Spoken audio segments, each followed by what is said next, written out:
Tafadhali, ili uweze kuwa mtu wa kwanza kutazama video zetu, bonyeza maandishi yaliyoandikwa subscribe hapo chini ya video hii na kisha itatokea alama ya kengele, nayo utaibonyeza mara moja na utakuwa umejihakikishia kuwa mwanafamilia wetu na autopitwa na taarifa mbalimbali za kimichezo ambazo zina trendi na kumeki headline ndani na nje ya nchi ya Tanzania.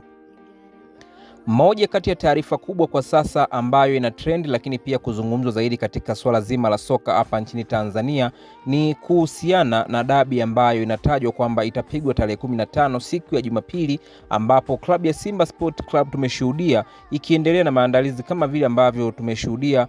katika mitandao ya kijamii, lakini pia viongozi wao wakidai. Lakini pia tunafahamu bodi ya ligi nayo imeweza kusisitiza na kusema kwamba mchezo wa namba 184 ambao uliahirishwa tarehe 8 na kupangwa kuchezwa tarehe 15 uko pale pale, kutokana na kwamba wao ndio wenye mamlaka ya kuweza kuandaa mchezo huo. Lakini tunafahamu klabu ya Young Africa wao wameendelea kutoa msimamo wao na kudai kwamba hawataweza kushiriki mchezo huo mpaka pale watakapoweza kupata ripoti kamili kutoka kwa TFF, lakini pia kwa bodi ya ligi kuhusiana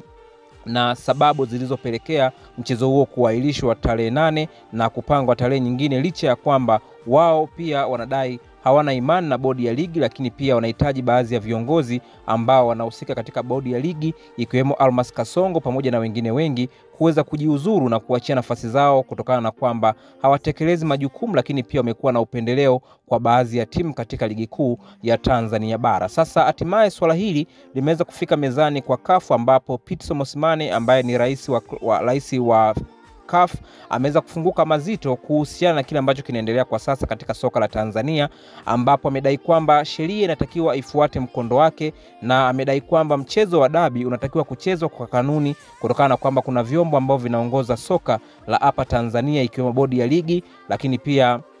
TFF, shirikisho la mpira hapa nchini Tanzania. Na amedai kwamba kutokana na sheria ambazo wamejiwekea wao wenyewe, basi endapo klabu ya Young Africa itashindwa kuweza kupeleka timu tarehe 15, basi klabu ya Simba Sport Club iweze kukabidhiwa ubingwa, lakini pia waweze kupokonywa point 15 klabu ya Young Africa kwa kukaidi maagizo ambayo bodi ya ligi lakini pia shirikisho la mpira Tanzania TFF limeweza kuupanga mchezo huo. Wewe kama shabiki unalipi la kuzungumza? Tuachie maoni yako hapo chini ya comment section, lakini pia nikukumbushe kwa wewe ambaye bado hujajiunga nasi, bonyeza maandishi yaliyoandikwa subscribe hapo chini ya video hii na kisha itatokea alama ya kengele, nayo utaibonyeza mara moja na utakuwa umejihakikishia kuwa mwanafamilia wetu na autopitwa na taarifa mbalimbali za kimichezo ambazo zimekuwa zikitrendi na kumeki headline ndani na nje ya nchi ya Tanzania. Niseme tu bye bye na asante kwa kuendelea kuichagua channel yako pendwa kwa ajili ya taarifa za kimichezo.